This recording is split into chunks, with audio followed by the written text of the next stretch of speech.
Okay, thank you. Hello, everyone. Sorry we are a little bit late tonight. Technical difficulties. Thank you all for joining us. So we're here at YongHua Temple to continue discussing the Master Xinhua's Chan instructions. Last night, anyone has any questions today? Feel free to ask, okay? So last night we left off where Dharma Master Fa Tai and his Dharma brother, Master Tao An, had to run away from the rebellion, and they brought a lot of people with them, a lot of disciples with them, left from disciples, so too many of them together, so they decided to split up. And Master Tao An chose to go, was telling Master Fa Tai to go to the southeast, and he himself would go in the opposite direction, and so they basically split up. And as they were saying goodbyes, Master Fa Tai, I apologize for messing up last night. I wasn't paying attention closely enough. Master Fa Tai was telling him, Master Tao An, that please go to the northwest to propagate the Dharma, and I admire your etiquette and conduct. This is between parentheses, you're pretty ugly, but you have pretty impressive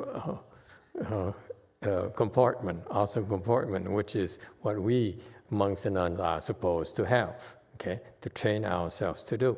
So I look at you as my role model in terms of awesome comportment. And I know since I live with you that you are very strict about following the rules, and you're really an example for following the rules. So please bring that, which I really admire in you, bring that to wherever you go to propagate the Dharma in the southeast. Okay? And I, as junior, so he basically recognizes that Master Tao An is a better monk than he was. There's no jealousy here. It's just well-meaning, good intentions for these Dharma brothers who really cared for each other to the point where they ran away from danger and difficulties together. They supported each other during the good times and the bad times as well. Okay, and so he says, since you go into the southeast to do your work, I will go to the northwest, so that I'm your junior seated, but I would like to also help in expanding and propagating the Dharma.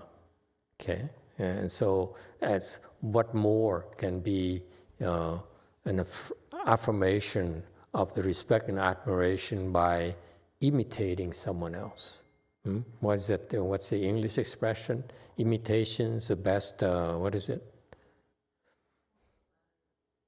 The best form of flattery. Thank you so much.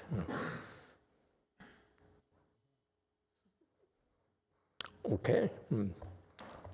We have some pale-faced people here, but they not awake tonight. Yes, Nine.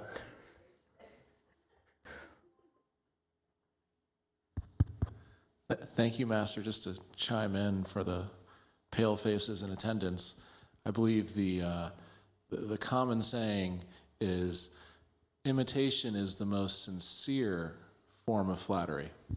Not for us Buddhists. Sorry, it's too pale-faced. But thank you for your input. I stand corrected. When you quote the pale-faced quote, let's do it right. I agree. Thank you.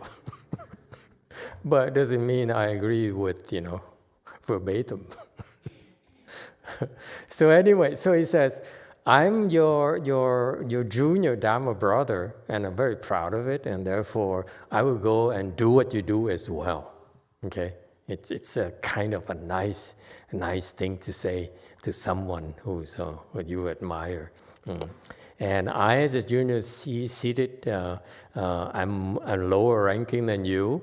I will go to the southeast as you told me to. You see that? It is not only imitation, but also what? This is what pale-faced people don't get. Obeisance. If you trust someone, you have faith in someone, you do what you're told without any discussion, without asking why. Thank you very much. That's young people nowadays, or even older people. Why you do that? Why do you have to give? Why do you Buddhists, first thing you teach your people is to give? Remember that question? I didn't want to answer it. It just works for us. Okay?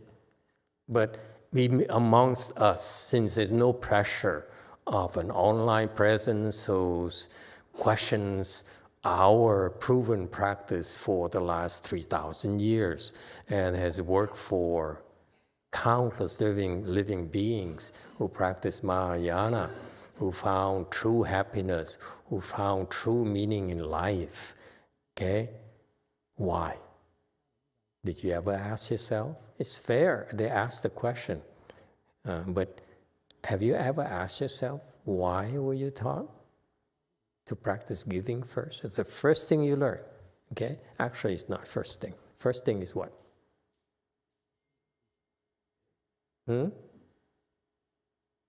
Newbie. Faith? No. Anyone else? That's too much to ask. To ask someone to have faith. That's too soon. Okay? Be careful. It's okay not to have faith. It's okay to criticize. It's okay to be disrespectful, rebellious, whatever. Okay? What is the first thing you learn? Yes, 9. Thank you, Master. If I remember correctly, it's first you have to take care of yourself. Take care of yourself. That's true. But your wife does a better job than that. Anyone else?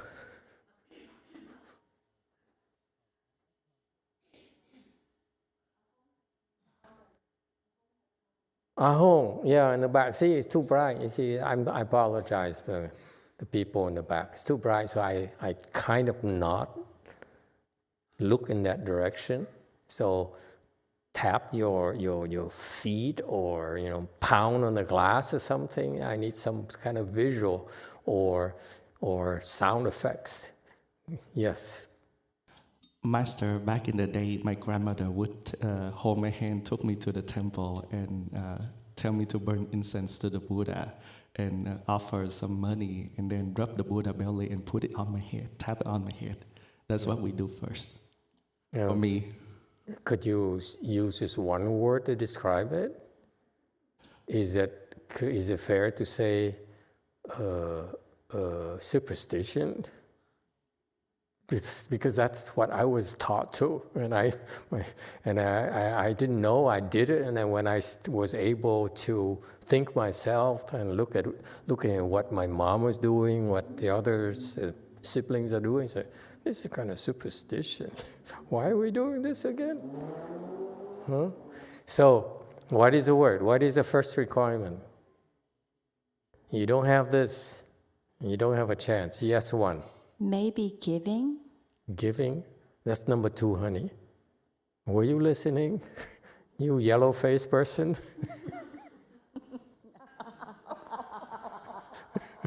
I've been criticizing the white face, but the yellow face, oh, Master is sparing me. No one is spared, okay? Yes, equal discrimination. Yes, one. Thank you, Master. Filiality. Oh, please. You're so Buddhist. Yeah. Take it easy, kiddo. I mean, anyone else? Huh? Xianan, you're teaching young people nowadays in Cheongju, yes? Or you give it up already?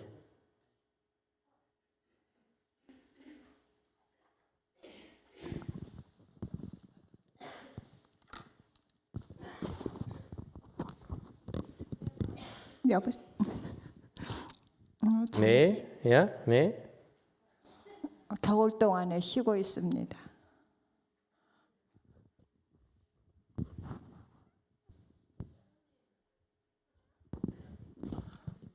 겨울에는 명상반을 쉽니다. During winter time, we don't have a class. What? It's too cold. You take a break? What? 제가 한국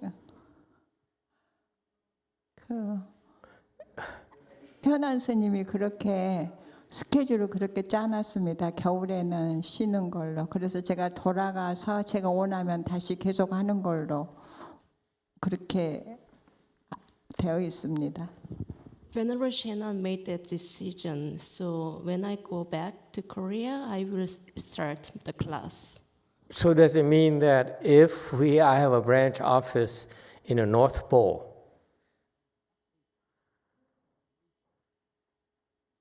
there won't be Chan classes in North Pole? Seriously? I mean, it's too cold, it's too much snow, then you don't do Chan? That's when you do Chan, honey.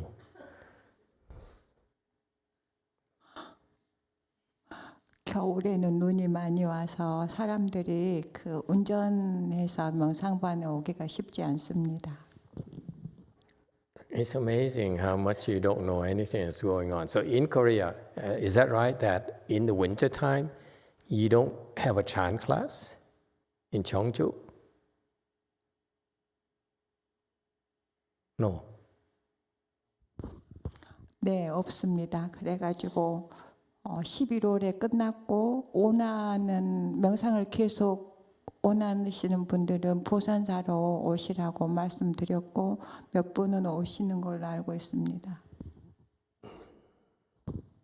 We don't have a class during winter, so I told them to come to the Jewel Mountain Temple, and some people are coming to the temple.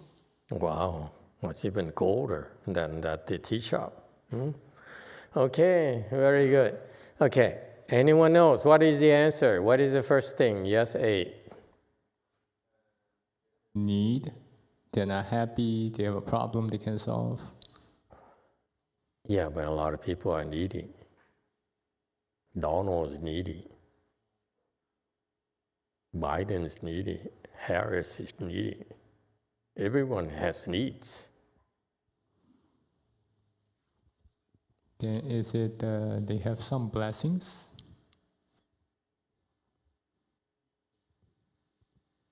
No.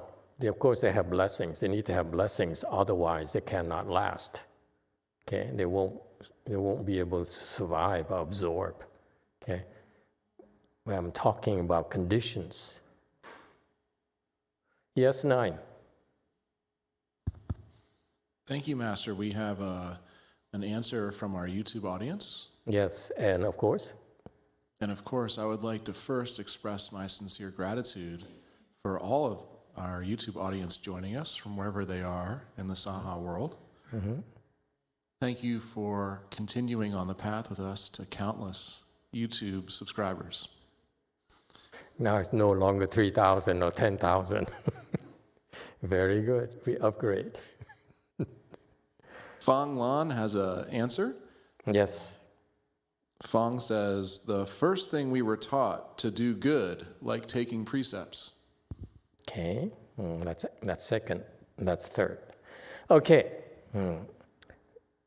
I sort of trick you. Yes, 9. And just chiming in is, I believe it's pronounced Young, D-Z-U-N-G. Apologies for my pale-faced pronunciation. Okay. Young says, respect, I guess. Who's Young?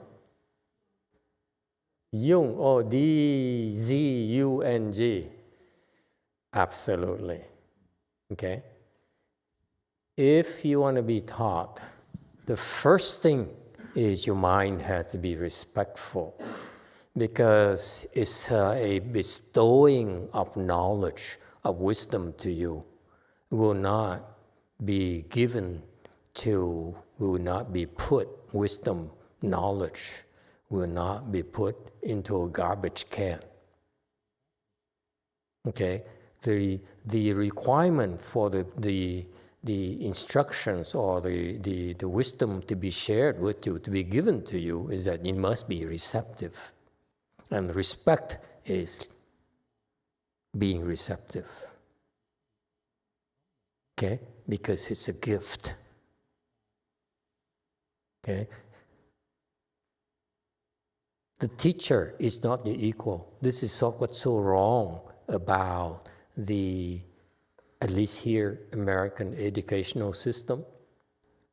It's perfectly okay for us to walk into the university class, put up our feet on the table, and it's perfectly okay. Professors don't mind it at all here, at least the good ones. Okay? Because basically they know they have to earn your respect. Okay?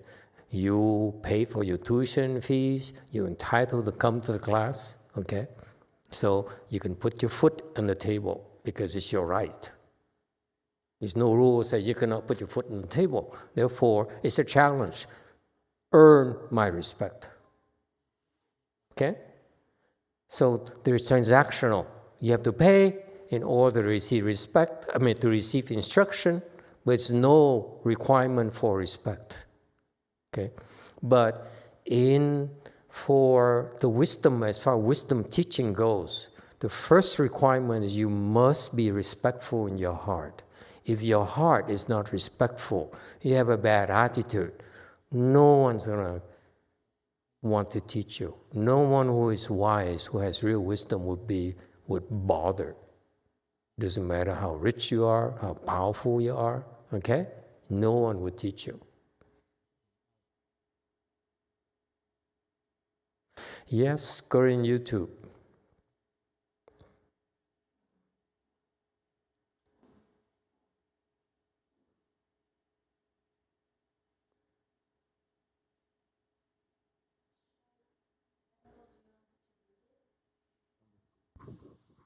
Read the Korean one as well.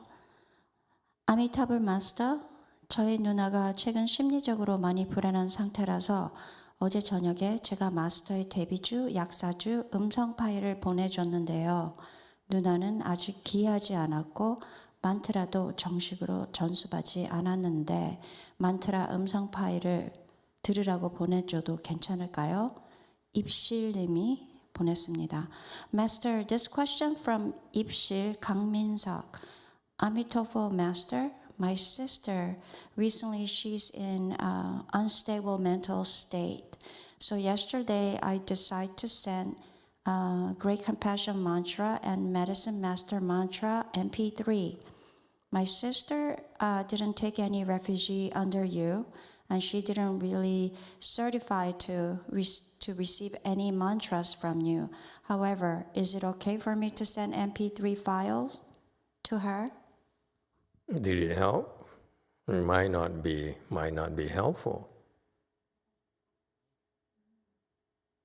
That's the thing. And when we recite those mantras, we actually are oppressing the yin world. Often they take it as oppression. Therefore, you have to be careful.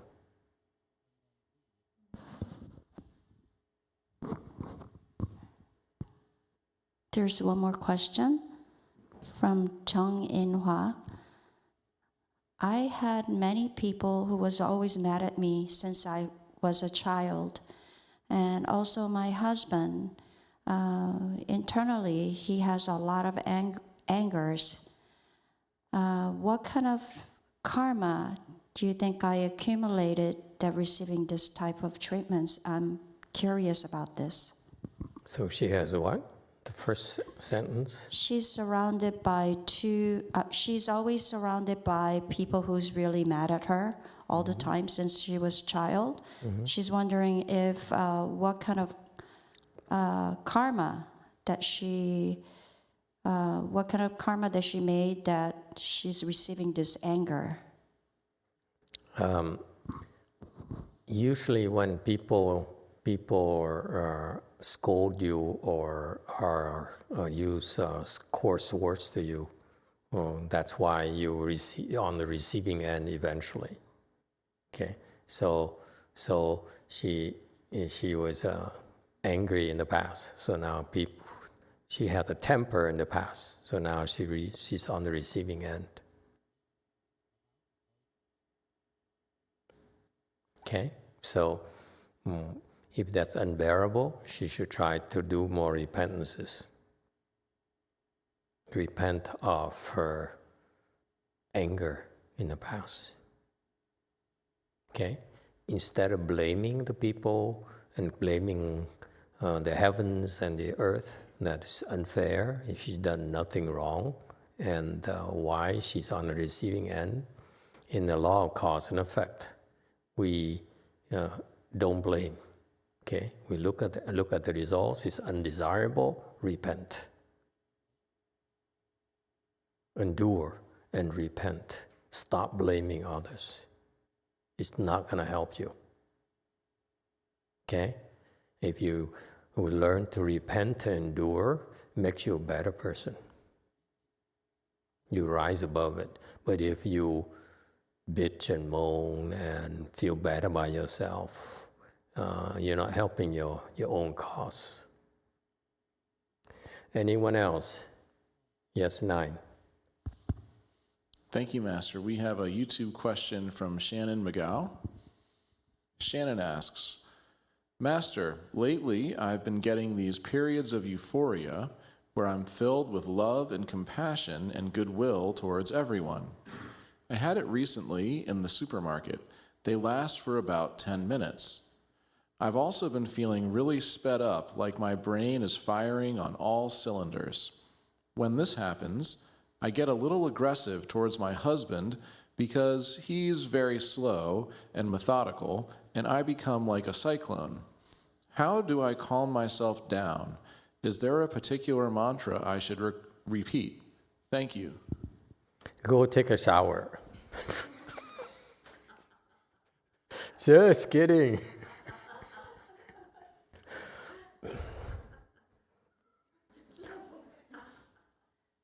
What's so funny, you white hair person?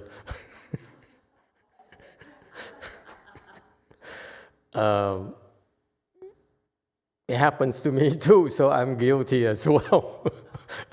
When sometimes people are too slow for me, I bowl them over and steamroll them because they get out of my way. Get out of Papa's way. But I'm doing on purpose, okay, for whatever the purpose. But for you, when you have an older husband who's slow and methodical, okay, you should be more gentle. You should be more considerate, okay, because he's not as fast as you are. And it turns out the more you practice, the faster you become. So you need to compensate for that. When you're faster and people are slower, then slow down. That's being kind. Okay? Yeah. All right, you're not there to teach your husband. So be kinder and slow down for him. It's that simple. Okay? Because when you are impatient, because you self-centered, you say, me, you're going to have my way first. When you become kinder and more patient and slow down, it's for others' sake. So your emphasis, your focus is on the wrong end of the equation. Okay? What we do here is what happened to you? I thought did you survive the fast? Yeah. You didn't quit? You didn't stop? You didn't pass out? Huh? I'm sorry?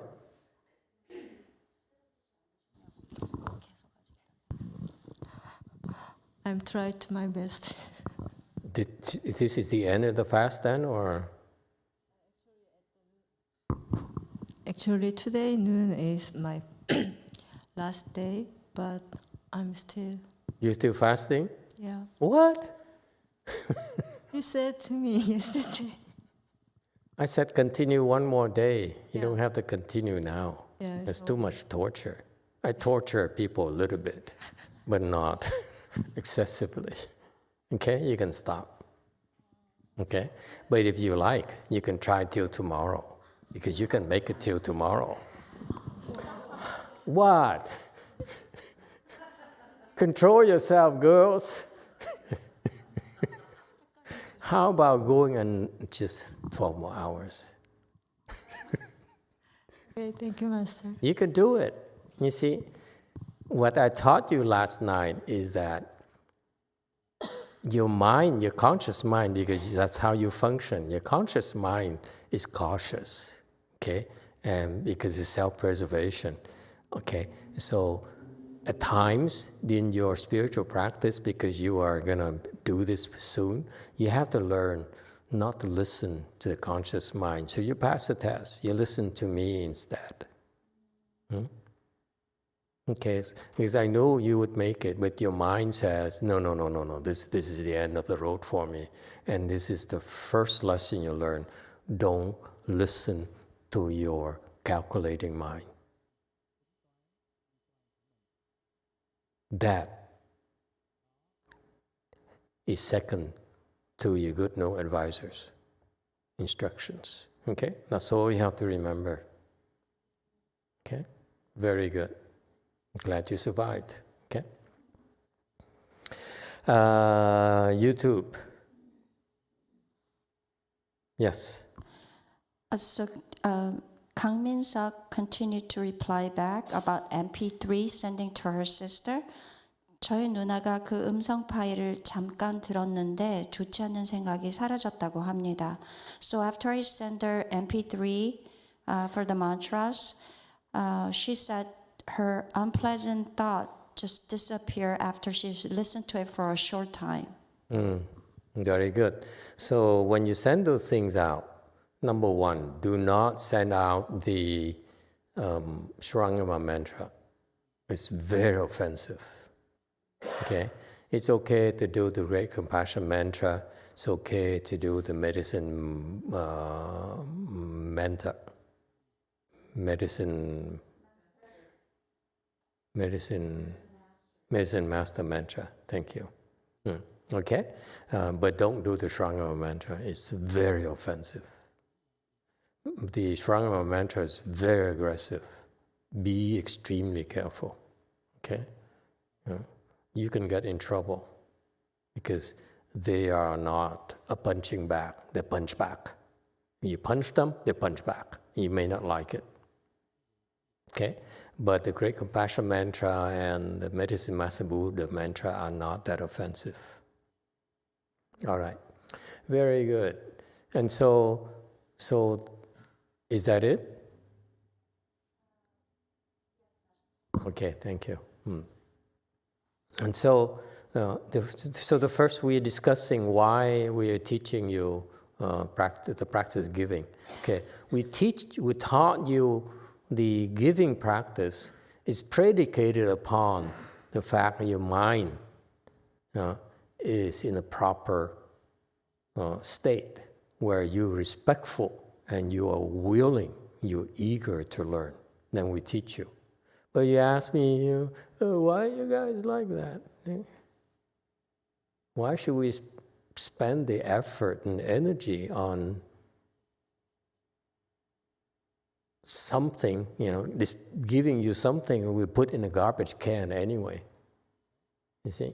And so that the premise is wrong. So unless they're respectful, you don't have to teach. They ask you in a non-respectful way, unsincere way, you don't have to teach, okay?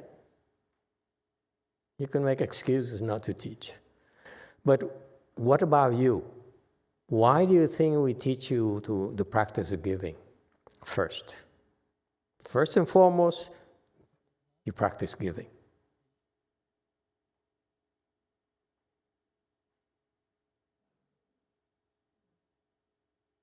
And you may chuckle and say, how come I claim I didn't give? I practice chant. Huh? They helped me. I didn't do anything. I didn't give anything. You could do it because you practiced giving before. Okay? That's just something we cannot help you. Unless you have the blessings before, you won't last. You won't come around. You cannot keep on coming. It's not much we can do. Okay? And so in the past, you have blessings already. That's why I try to tell you, if you're able to keep on coming and coming like this, you have a lot of blessings, a lot more than you realize. Okay? So why do we teach you giving? Let me give you a simple answer. Buddhas, after they become Buddhas, what do you think they do? They take from you? They take flowers from you? They take fruits from you? What do? They take obeisance from you?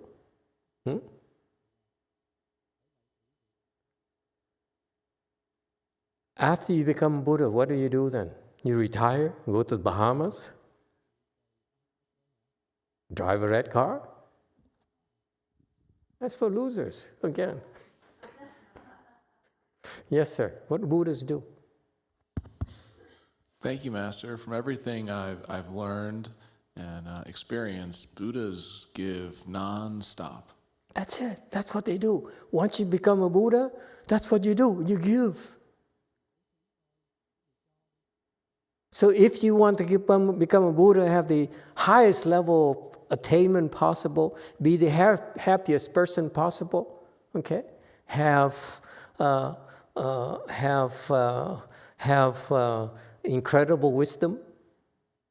We have reached that level, okay? Then that's what you have to do. Simple as that. Because eventually when you reach that level, that's what you do. You give. That's a proof right there. You never stop giving, but you give more and more and more and more. Learn it. Take it from the Buddha. It's not about me. We're trying to emulate the Buddha because that's when we find meaning in life, happiness, fulfillment. Yes? All right. Okay, so this Master Fatai, he says, I'm your junior Dharma brother, so I will follow suit. I will follow your direction. I will go southeast to propagate the Buddha Dharma, okay? And let's do it together. Let's be Dharma brothers, but let's not forget about each other. And he gets really emotional. You help me, I will help you. We help each other propagate the Buddha Dharma. We are in the same team. With no competitions, no rivalry. You're ugly and handsome. You have awesome etiquette, I don't. But it's okay. We try our best. Okay? There's no rivalry. There's absolutely no jealousy. I want you to remember that. Okay? This is for the superior people. May have a lot of flaws, But with this kind of attitude, they can go very, very far and will surpass us. You have the wrong attitude. Okay? Cultivation like a race. You may be ahead right now, but they can overtake you anytime if they have the proper conditions, the proper mindset. All right? And in the future, we will meet again in land of ultimate bliss. Okay? That's for sure, he says. We'll meet again. So not only do they know that they have the same aspirations, but also they know that this is a temporary separation, and he says the best thing for you, okay, after all you've done here in the Saha world, and, the best thing for you is to go to Pure Land, and I'd like to go there too myself. All right? Best place possible for someone he truly admires and respects. Yes, in the back. Master, I wish that all of us could meet again in Western Bliss Pure Land and be happy together.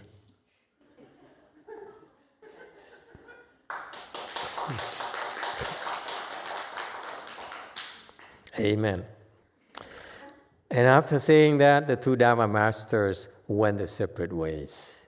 Okay, and so they talked a lot, and Master Fa Tai burst into tears because he's very attached to Master Tao An.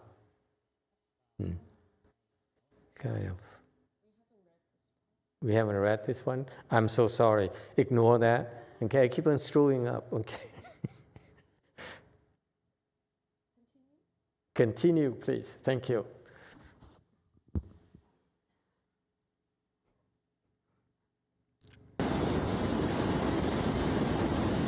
说完这话，两位法师就分手了。 After saying that, the two Dharma masters went their separate ways. 分手这位法太法师呢，也就哭起来，因为他舍不得离开道安，所以就哭起来。 They went their separate ways, and Dharma Master Fa Tai burst into tears because he hated to part with Dao An. He cried.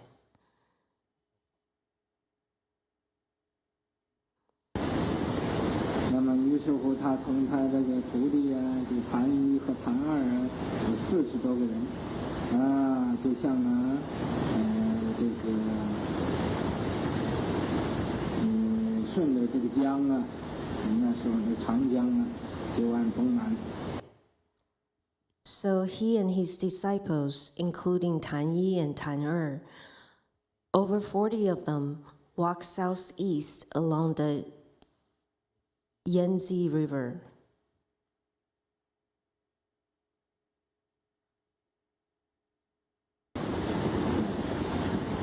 走到这个一个平阳口那个地方，他就有病了。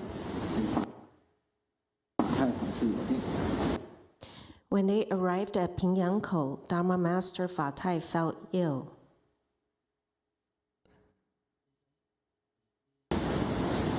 当时在这个地方有一个做官的叫桓温，桓温呢，他在京都就是在京都那住听说他有病，就要请到他衙门里来供养他。 At that time, an official named Huan Wen in Jingzhou heard Dharma Master Fa Tai was sick. He wanted to invite him to the government office and make offerings to him. Okay, let's not go too far. Okay, so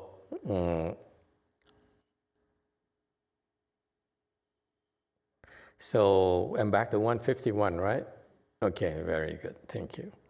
So after saying that, they parted ways, and I was wondering as I was listening to this, why they had to go split up like that. Why? I don't get it. Why would you, Master Taoan, choose? Why did he choose to go into the dangerous areas where Fat Thai would go to a safer area? Why could they just go this way? China is huge. Why they have to? It's because it's kind of against the Bodhisattva precepts that there's a dangerous area. You're not allowed to go there. That's our rule. Okay, if you know it's dangerous, like Sudan or something, Ukraine or something, you're not supposed to go there. You're not allowed to go there. It's our precepts. Okay, so this is the information we don't have. Why they would do that? Okay, it's plenty of time. Too many of us, so let's split up. 2, 3 teams, whatever. But you don't have to, because the objective is to run away from all the chaos. Okay, so just run away, but you don't have to be together. Why would they go like this? Kind of strange. Okay. Anyway, so they went in separate ways, and Master Fa Thai cried. He hated the ways with Master Tao An. So he really looked up to Master Tao An. He's very sincere. Okay. Monks cry too, apparently. Okay. So maybe it makes it cuter because he's handsome and he cries. More endearing, no? Okay, and so he followed, with 40 of his monks. They walk along the Yangtze River. And they arrive at the city, and that's when he fell ill. And at the time, there's an official in that area who heard of his name, so his name was known, and he wanted to invite him to receive offerings to him. And this, yes, sir. Is there anything you'd like to add? So this is a different time where culturally in China back then, they needed number one. And in order to propagate the Dharma, you really need government support. Okay. Number two, in their culture, in China already at the time, this is Jin dynasty. How long has China has Buddhism in China? Do we know at that time? But the point here is that the high-ranking official wanted to make offerings to him. Okay, it's not the case anymore in our Dharma ending era. You go to most places, most countries, the officials don't want to. So it's a very special environment that's conducive to the Dharma taking root. It's so important, back then, that you need to have government sponsorship. You need official sponsorship in order to make it. So I see it happening in Korea, for example. The government is very supportive of Buddhism, and that's why it lasts, okay, for so long, and it's very strong, very healthy, okay, until recently, okay. It's out of step with the times. The Dharma is out of step with the times over there. But the interesting thing here is that there's an era of Buddhism where you need government sponsorship to thrive. And that seems to be the case in China in particular, in Asia in particular. But in the US, we're different. We don't need government sponsorship. Because it's baked into our constitution. There's a separation of state and church. Okay, if you're weak, you need the state sponsorship. Okay, and you go into politics, you sponsor politicians and whatever, and the politician would enforce a faith upon the thing, and that's a natural thing. Okay, but the system here is most remarkable in that it enables us through the tax structure to be able to support ourselves. Okay. And so time will tell how it's going to play out. Okay, but we should be very grateful that we have such a system here that enables us to be free from government influence or rely on political help in order to propagate the Dharma. Okay, so in a way, it's cleaner. So let's make the best of it. It's harder, of course. We have much fewer resources, but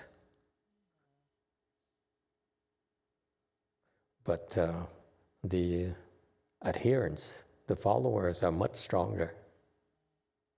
We went through a lot more tests and hardships, and yet survive and thrive. All right, any questions and comments? Yes, too. You're leaving tomorrow. Yeah. Thank you, Master. Goodbye. That fast. Okay, I'm leaving tomorrow. And then first of all, I'm going to show my gratitude to Shifu and then all the Sanghas and other Dharma brothers and sisters of what they have done for this tea, especially when almost everybody got sick, right? And then all the people did lots of effort to help us recover. Like Wonderful Xianxin going to go out right away to buy a Chinese herb, and the Wonderful Xianshun walking, copying everybody. And then every time she did for one person, and then she got sick. So all the people and other brothers and sisters, boil the ginger water for everybody, They did lots of effort, and then they really took a lot for us. And then the Sanghas got sick. Even right now, I don't think everybody recovered yet, but we recovered. And actually, we recovered average 2 days, that's all. And then, like me especially, and then I can go on my fasting. So words cannot be expressed enough for the gratitude. Thank you so much. You're welcome. The other day, Emily gossiped about, she asked me, did you drink? I said, no. I said, in this life, I never drink. And she said, you smell like alcohol. I said, oh. I said, not surprised, because maybe a lot of drunkenness ghosts follow me all over the place. And then Master said, oh, it's in my bones. I feel, oh my gosh, goosebumps. I really think I should resolve this problem. I don't know what it is. I thought some ghosts follow me, but probably not. Maybe previous life has something wrong, or was that what I did? I don't know. So is it possible I can resolve this problem in this life, or I don't want to carry around on the other life? So could you, Master, tell me about that? Thank you.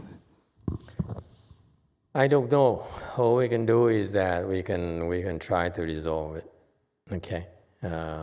I don't have the ability to see it, whether you can resolve it this life or future lives. And because I don't care. Okay, you guys are so scared. Yeah? I want to resolve this problem. I said, bring it on, man. You see what I mean? I'm trying to share with you the attitude. Okay, have no fear. Problems are there to make us learn how to solve them, face them. So face them and learn how to deal with it. And that's how we improve. Okay, if you expect cultivation to have no challenges, have no suffering, then you're at the wrong place. Let them bring it on, and we'll find a way to cope with it and rise above it. That's my attitude. You bring it on, man. I'm not scared. Okay. As long as I can breathe, as long as I still can fight, I will fight until the end. So for that, with that kind of attitude, why should I care to know I'm going to resolve it today or next lifetime or 10 lifetimes? It doesn't matter, number one. Number two, after this, I'm going to skip town. So what are you going to do about it? You see? So I have an attitude. I don't care, okay? Because I know in the end, I beg Amitabha Buddha already to allow me to see Master Fa Tai and Master Tao An. You see? So I have an exit strategy already. So what do I care? You know, if you give me a hard time, I bear with it. That's what you need to work on next. Don't be scared. You know, I know you work so hard your entire life. You put up with a lot of things, okay? And you help a lot of people. You help your friends, your family, your loved ones, okay? You're proud of it, and people should be more grateful for that. You're still helping, okay? But you're still young. You're not dead yet. You know, don't look at retirement as having no problems. Retirement simply is facing new challenges. Oh my God, look at her. Retirement simply means you don't have to worry about making money. Okay? But if you have no more problems, guess what's going to happen? You die and you wither. Okay? So be fearless. If there's a problem, yes, there's a problem, you say, I'm going to try to fix it. I will pay back the debts, repair the damages. I will repent. I will repair the damages, okay?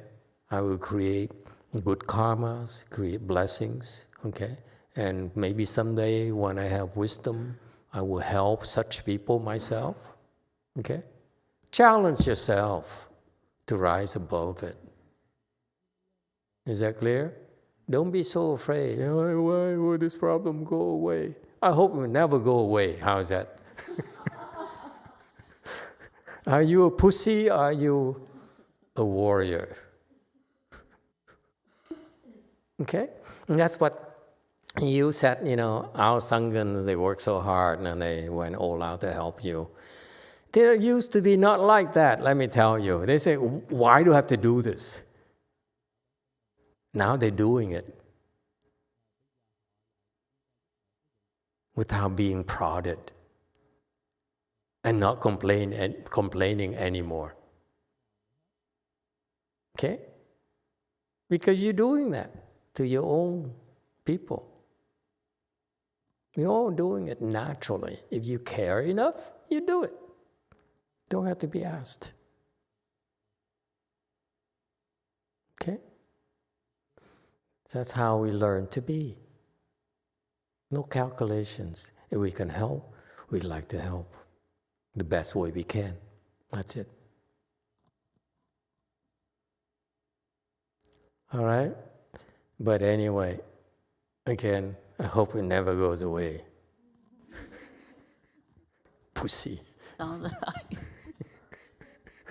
Thank you. Okay, anyone else? Daniel, do you have a question? Buddhists are very tough, unlike you guys.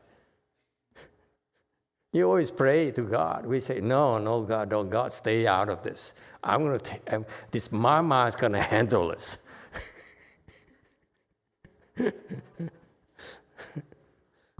Huh?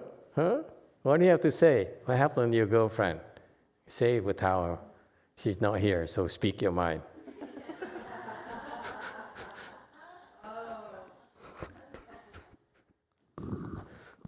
What was the question? No question. My original question was that, out of curiosity, does the temple receive any type of subsidy from governmental agencies, or? We wish we could, but we're not. The only subsidies we're getting from is the tax code, where we don't pay income taxes. You go to Europe, you pay income tax like everyone else. But this is extremely generous in our system. It's one of the rare countries. Korea too, I don't think they pay income taxes. So it's very helpful towards the religious organizations, because they have a lot more left to do their work and buy red cars and so forth. Okay? And so, no, we don't have any subsidies. Nothing's that I can think of. But we'd love to. I will never not say no to money. Okay. Yes, sir, 7.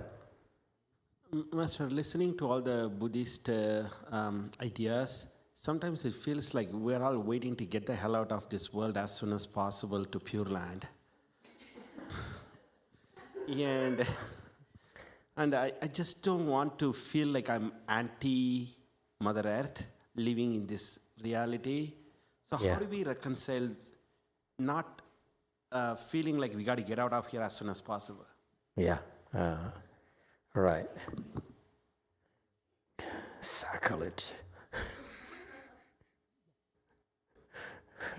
Don't you at least want to go to the heavens and be near your gods?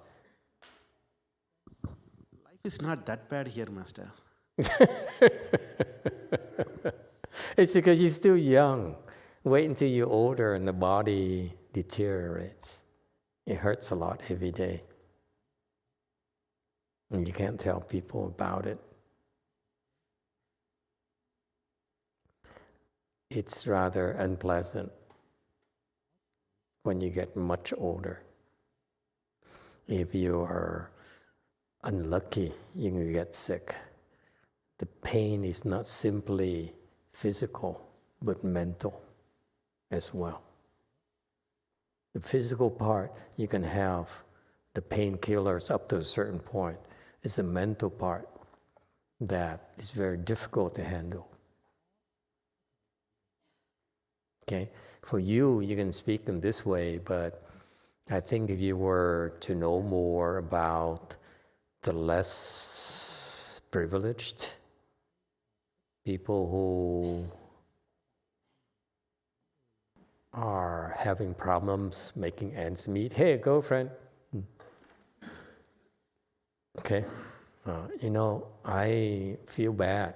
I go out there, I see how things are so much more expensive and people are struggling so much, and you guys are here laughing and having a good time. When I go out, it reminds me to be more humble and how fortunate we are to be shielded from that reality. I'm sure Daniel faces that every single day at work. It's heartbreaking to see so much suffering, and I know it affects him in a very deep way. It bothers him. Yes? You cannot never, ever become numb to it. Okay? So to go to work and see how much people are suffering, it really breaks your heart.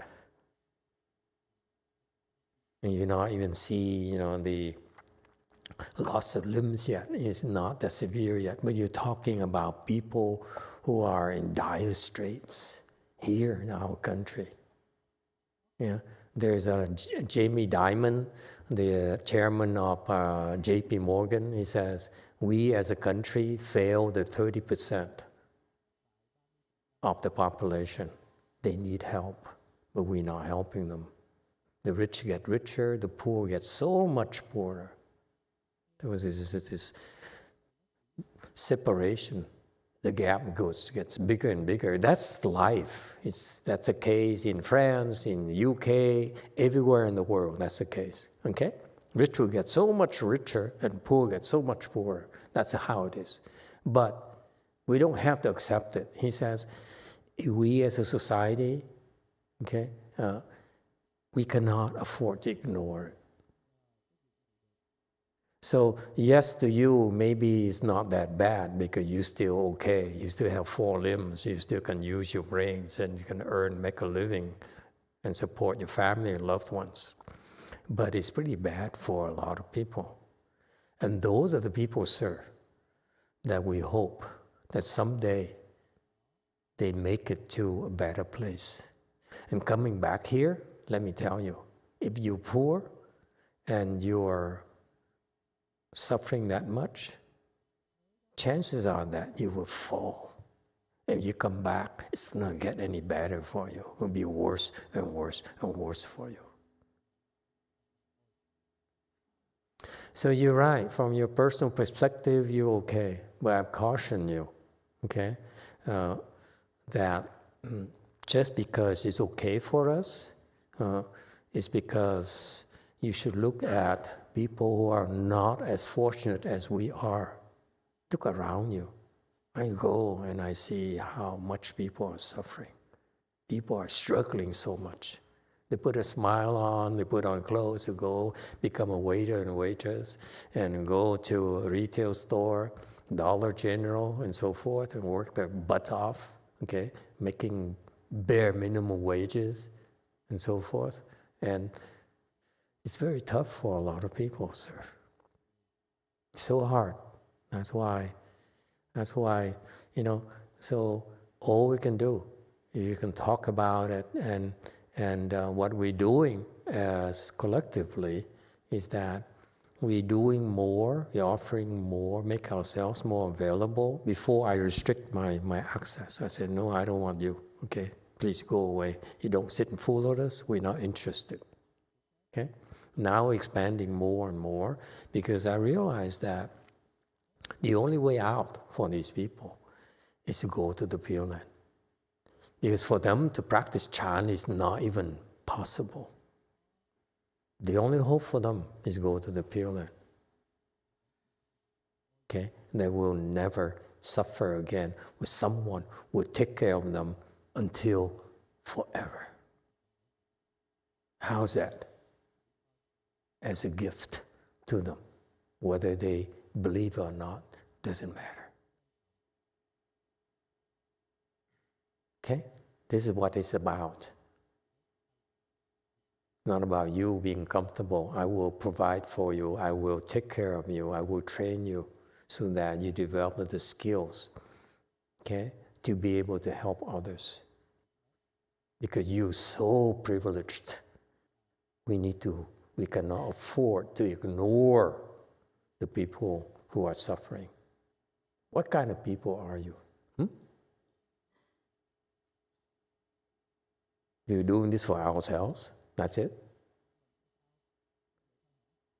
Okay? That's what Buddhas do. That's what Bodhisattvas do. They see how much suffering there are out there. So they choose to suffer with them, with us.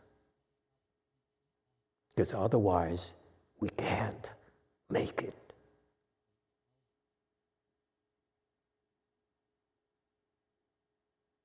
Okay? Yes, JC.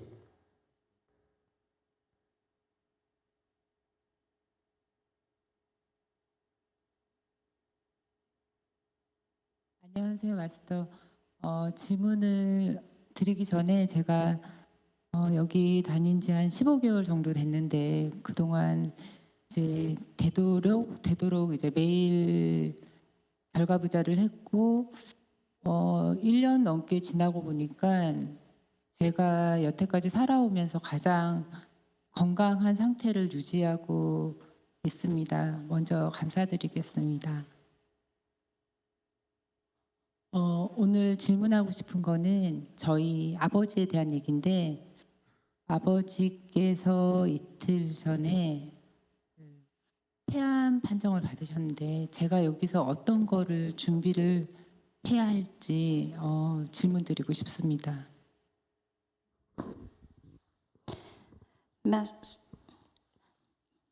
Master, before I ask any questions, I'd like to share my experience for the past 15 months. Oops, sorry. I've been coming to JC for 15 months, and then I cross my legs daily in full lotus. And as a result, it's been about more than a year, and I am able to maintain the best health so far that I experienced. Today, I'd like to ask a question about my father. 2 days ago, my dad was diagnosed with lung cancer. So how can I help him and prepare this coming issue? Thank you. Okay, how old is your dad, and what did he do before as a profession? 80이시고 직업은 지금 농업 쪽 사업을 하고 계세요. 종묘 사업.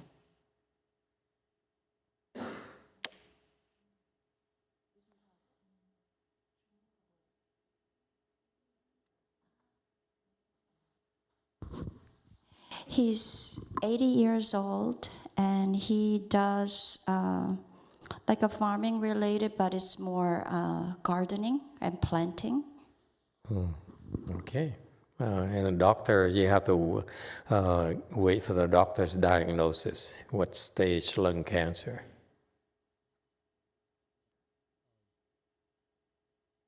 Do you know?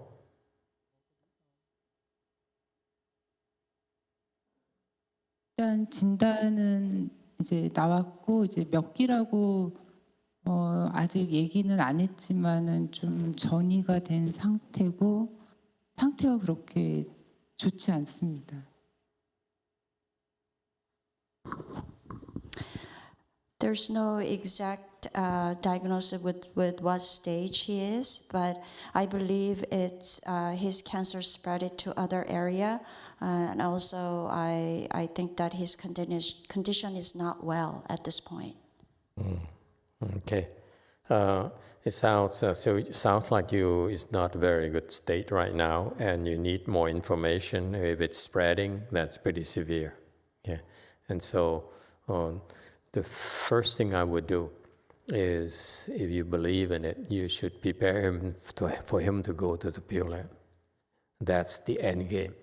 No matter how much suffering he's going to have, how much suffering he has to endure, there's an end to it, and there's a good ending.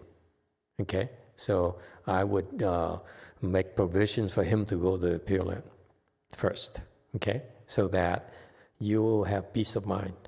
And the other advantage is that maybe they relent because they're trying to, there's a small chance that they're trying to get him in trouble and get him confused so that he can fall, okay? The pain and suffering, you know, folks, if you have pain here, in your brains, that's the biggest problem you're gonna have, and you will fall. Okay, and so that's why if we can make provisions for him to be spared from that he will not fall, maybe they relent and they turn the guns on me instead. Okay, that's a very slim chance that's gonna happen. Okay. Other than that, I would do that first and then wait for the diagnosis and see what the doctors would recommend. Okay? He's 80 years old. He has a good life already. So, and he's surrounded by a loving family. So he doesn't have a whole lot to complain about. Okay? So and decide what you want to do as a family. You can try to help him out, cope with the cancer and so forth the best way we can. But bottom line, okay, he has something to look forward to and no more worries.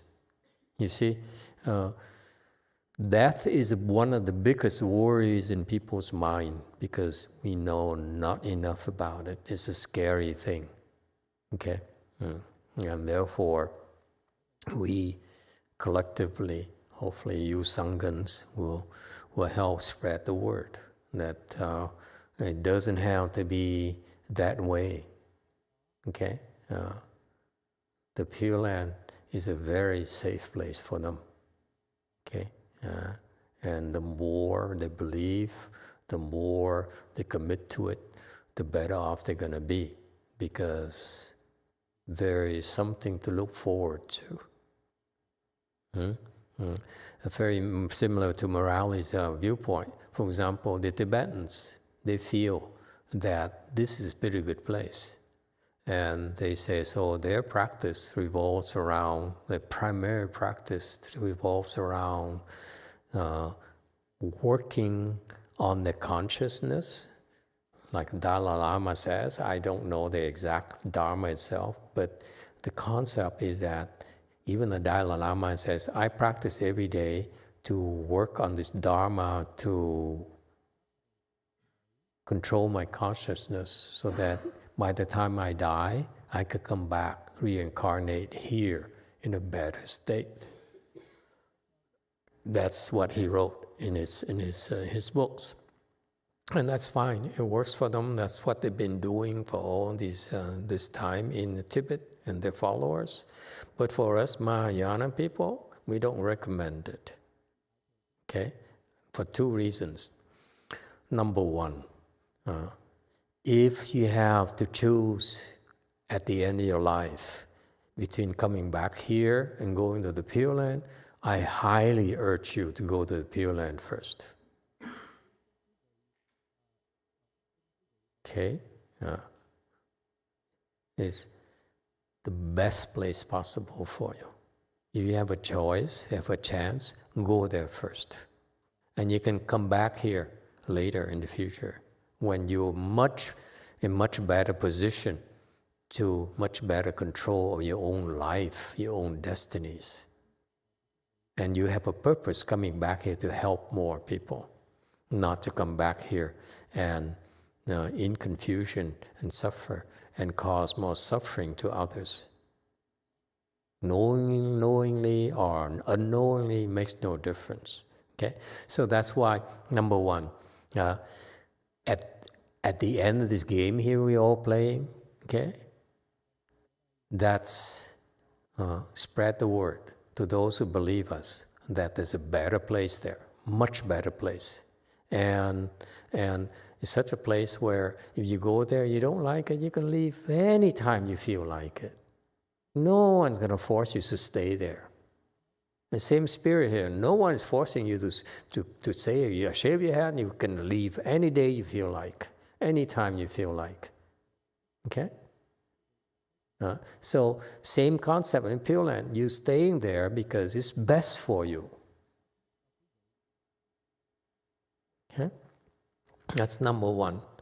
Number two, if you think that you can control your consciousness and come back, take everything under your control, then you really don't understand cause and effect. It's not a criticism. This is Buddhist teaching. If you, in the past, created karmas that violated someone's control of their lives. For example, you were a knight in shining armor saving damsels in distress, but back home, on the public image, when you go home and you abuse your wives, you lock her up in that chastity belt, okay? And the 20 wives you have, okay? That's a wise abuse, okay? And you control them to the point where they basically are slaving for you. They're your possession. Okay? They have no say over their lives. Guess what? When it's your time, when it's your turn, and you think you're cultivating that consciousness thing where you're in control of your destiny, one of your ex-wives became a heavenly demon who is much more powerful than you.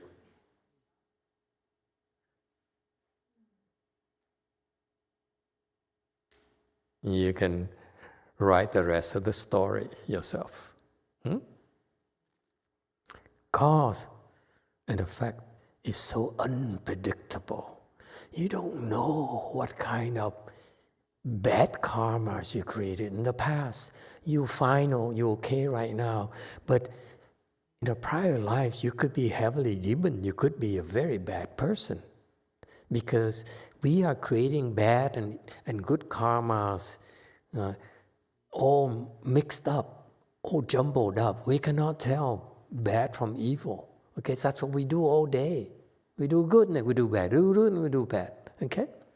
And when these evil karmas we create, knowingly or unknowingly, they mature, boy, are we in trouble?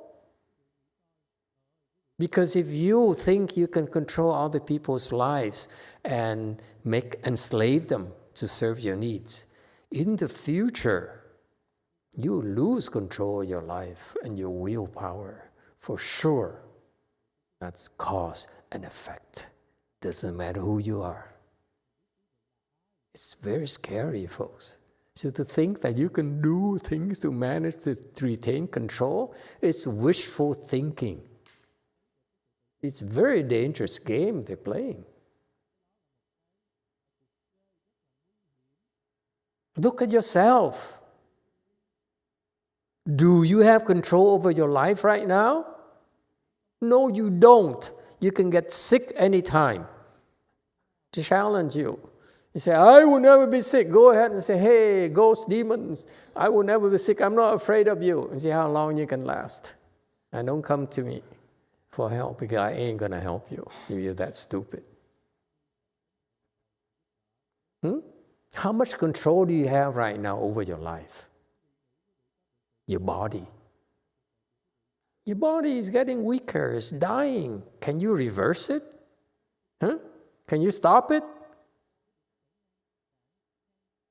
You have zero control, and you expect to have control by the time you die? Oh my God. It's scary.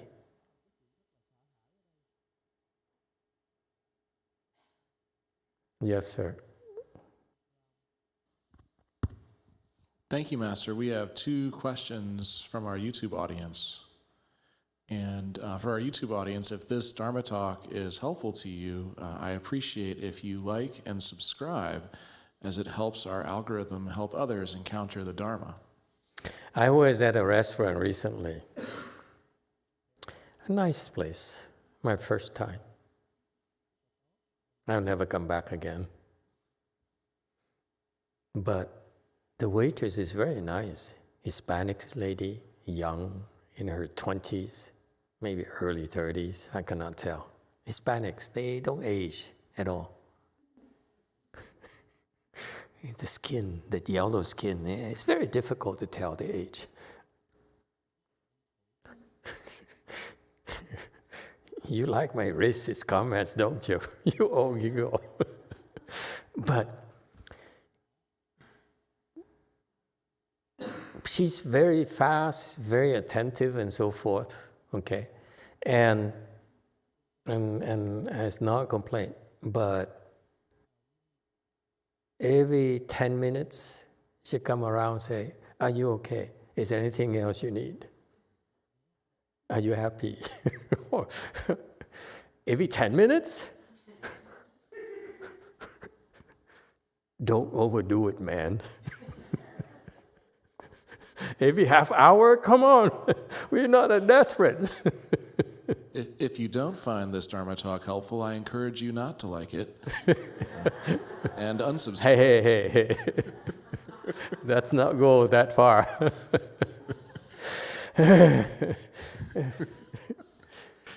Yes, sir. I digress. Thank you, Master.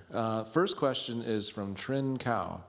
I apologize for my pale-faced pronunciation. Cow, yeah.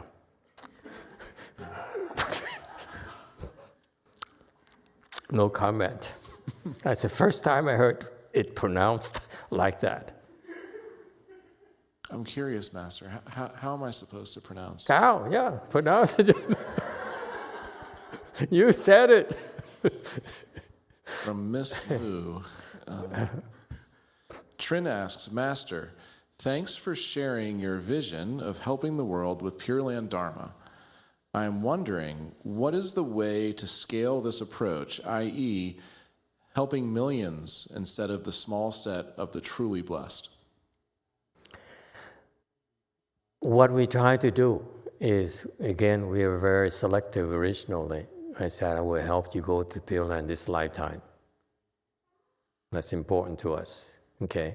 Prioritize it because it's the best place possible, okay?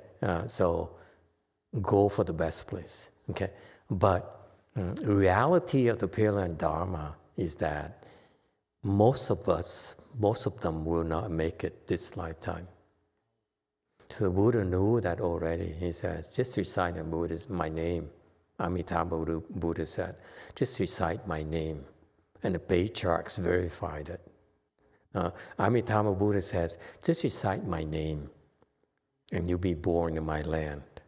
Okay? And then later, people still didn't get it. So he became YongHua, Chanshi. So he went to China, became a chant master by the name of YongHua.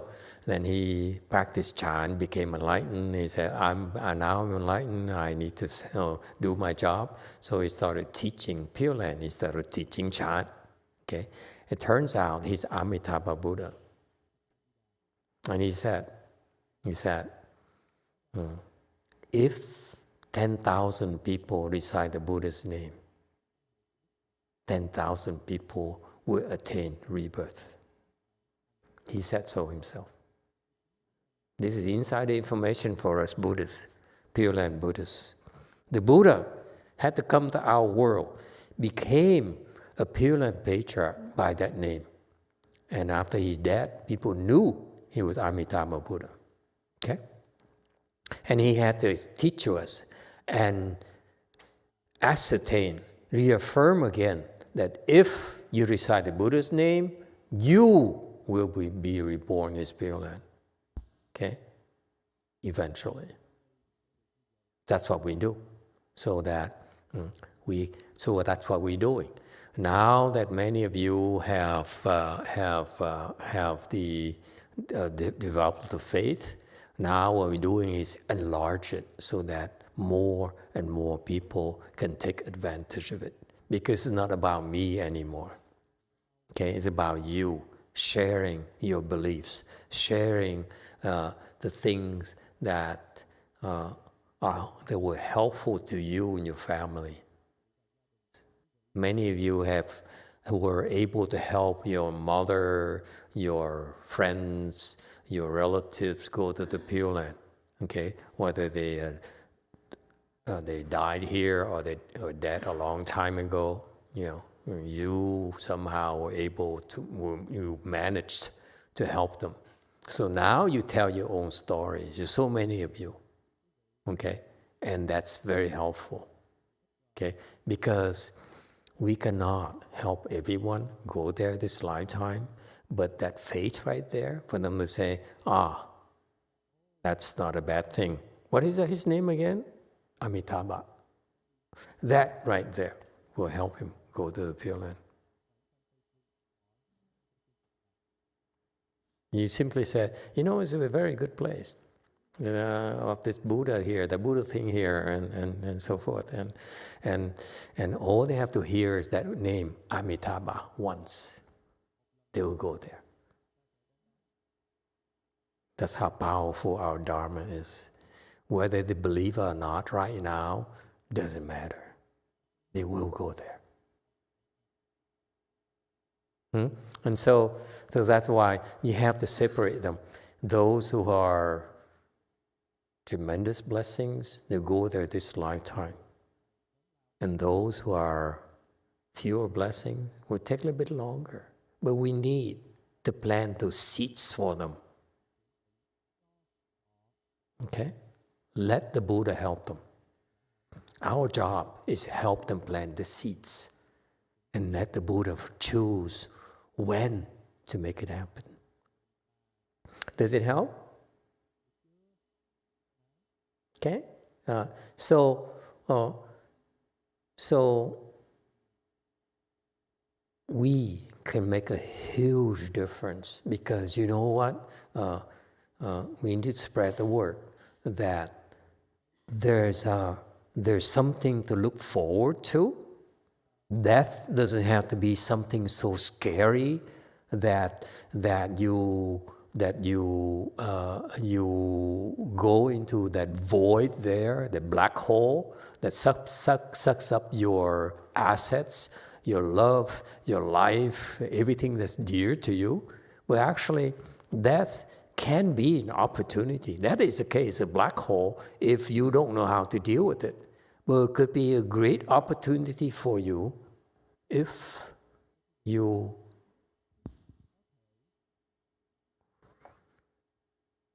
are interested in exploring that place called the Pure Land. Why not? You're going to spend money to go to Europe for travel. Why not go there? Take a look. Why not? Okay? We're not trying to tell you, that we know what we do. We just say, just in case, why not? Buy this insurance where you say, maybe it's a fake thing, but let me go there, take a look. Huh? It's worth taking a look one of these days. Why not? That's what we can do. Yes, 4. Thank you, Master. Last summer I visited Korea. At that time, I visited my sister-in-law's cemetery.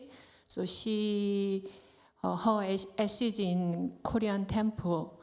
So after I visited that, come back to here, she appeared in my dream. So she looks like a ghost.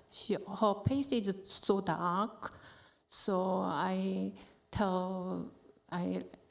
asked the Venerable Shinshin, so I request the reverse plague for 2 months. So because my limitation to help her. So, and then my mother-in-law, the family they don't have any idea about the Buddhists. They don't believe. Family is Catholic, yes. They don't have any religion. But my sister-in-law's family is Buddhist. That's why her ashes in the Korean temple. So I'm just wondering. I tried to tell them about this reverse plague, but I think even though they are Buddhist, but it's not strong Buddhist, so they cannot believe, I think. So maybe I can. So I'm not sure I have to tell about the reverse plague to them or. Don't tell them. Don't have to. You have to wait for the right conditions. You don't force the information down their throat. It doesn't help. Okay? You have to be patient. Just because you believe, just because it's good for them, doesn't mean they have the blessings to receive it. You just have to wait. The conditions ripen. One more thing is my sister-in-law, she died of lung cancer when she was 40 years old. So, yeah, that's why I feel sorry to her. Yeah, well, we do what we can. You do what you can, okay? All right, yes, 9 here. Thank you, Master. The next question on YouTube is from Sarah. Sarah asks, Master, if Buddhism becomes so popular and much more population believes in the Pure Land, can can the Pure Land accommodate all population on this earth, or is there a limit? The Pure Land can accommodate a lot of people, a lot more than Sarah can ever conceive of. Okay? It's not about whether the Pure Land can accommodate. Definitely it can accommodate in principle. Okay? Number two, accommodate because the Buddha says so. He says, anyone wants to come, I will help you. So meaning he's prepared for it already. One day it will become popular, number one destination. He says, I'm ready, man. Okay. Number three, he may be able to accommodate, but the name of the game is how to get there. Whether you can get there or not. That's the biggest issue. That's why we're here.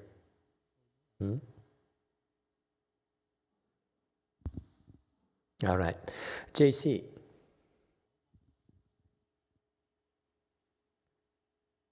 안녕하세요. 마스터님, 제가 오늘 여기 발길이 왜 일로 왔는지 이제 법문을 들으면서 알게 됐는데요.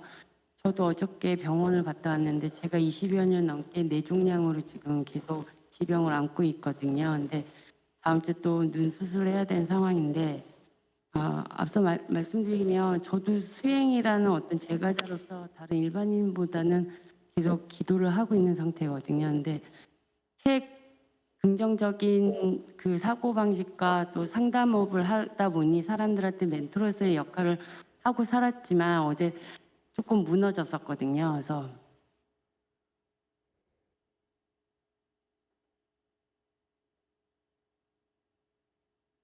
죄송해요.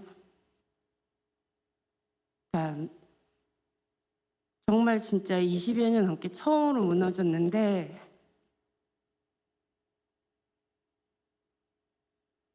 계속 아픈 게 참 마음이 많이 아프더라고요. 그래서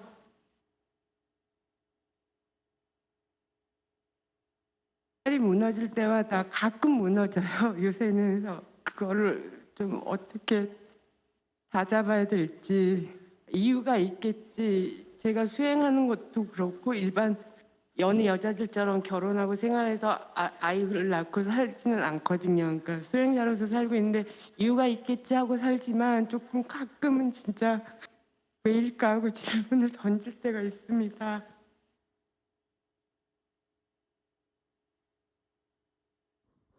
터질 때마다 잡을 수 있는 거 그 말씀 좀 하나 해주셨으면 좋겠어요.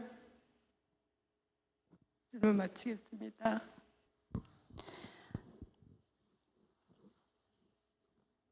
Master, I'd like to share my story.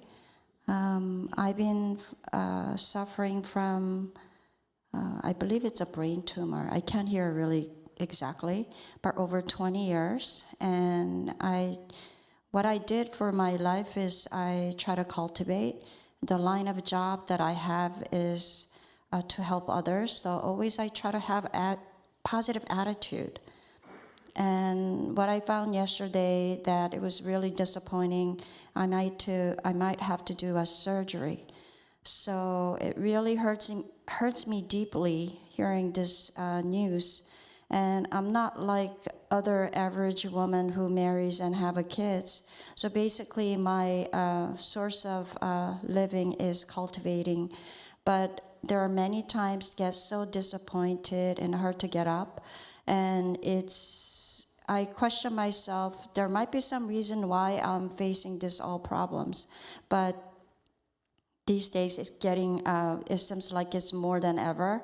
And please give me some kind of encouragement that I could continue. And whenever these things, difficulty shows, that I could overcome. Thank you very much. Yeah, I'm sorry. It's a lot of suffering for you and a very lonely world for you. Okay. When these difficult times here, you should reach out to the Buddhas and the Bodhisattvas. They're there to help us. okay? And they're capable of helping us. So just remember, in your darkest hours, when it's most desperate, okay, call out to I don't know, you recite Emitofuo, Amitabul, or Wanseum. Okay, you can choose either of the two names in Korean. That's about all you have. Okay, recite and ask for help instead of drowning yourself in self-pity and desperation. Okay, avoid that. Just recite the Buddha's name or the Bodhisattva's name. Okay. Don't allow yourself to be overwhelmed by grief and suffering, okay? Because it will cloud your mind. All right?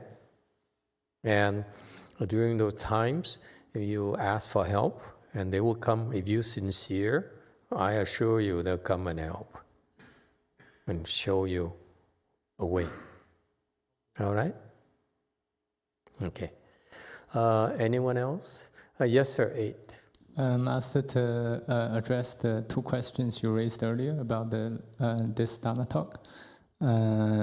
So I searched online. I can't find enough information as to why Dharma Master, what is his name? Dao An went north. So I need to do more research. For the second question, the official answer, the most accepted answer of when Buddhism come to China is in the East Han Dynasty. That's about the year 67. The king at the time had a dream and then sent people to India to welcome some monks. And they started the first monastery called the Baimasi, White Horse Monastery in Luoyang. Yes. And translated the 42 chapters sutra. Yes. Yes. Master Fa Zhang, Xin Zhang brought it back. Okay, thank you. Don't never mind about northwest and southeast. It's not that important. I'm just curious as why you go. It's weird. I'm sure there must be a reason, but it's not that important. Yes, sir. 9. Thank you, Master. We have a question from Samson Lau. Samson asks, "Hi, Master. I recently read an article about breakthroughs in drug research for life-lengthening drugs. What is your opinion on this? Do you think our lives could really be lengthened with drugs? How would this affect cause and effect?" It probably can help a little, but I think it's the oversell. You can't use drugs to lengthen lives. Okay. I even read an article somewhere where this rich multi-billionaire who spent a lot of money, millions of dollars every year, to look younger and extend his life. And he's selling it now. So he's propagating that and he's advocating that. And it's nonsense. Why do you want to live longer? What for? For what end? Okay? To me, it's about the meaning of life, the purpose of life. To live longer, shorter, it's not that important. So to be obsessed about living longer and look younger and so forth, if it serves a purpose that makes sense, I buy into it.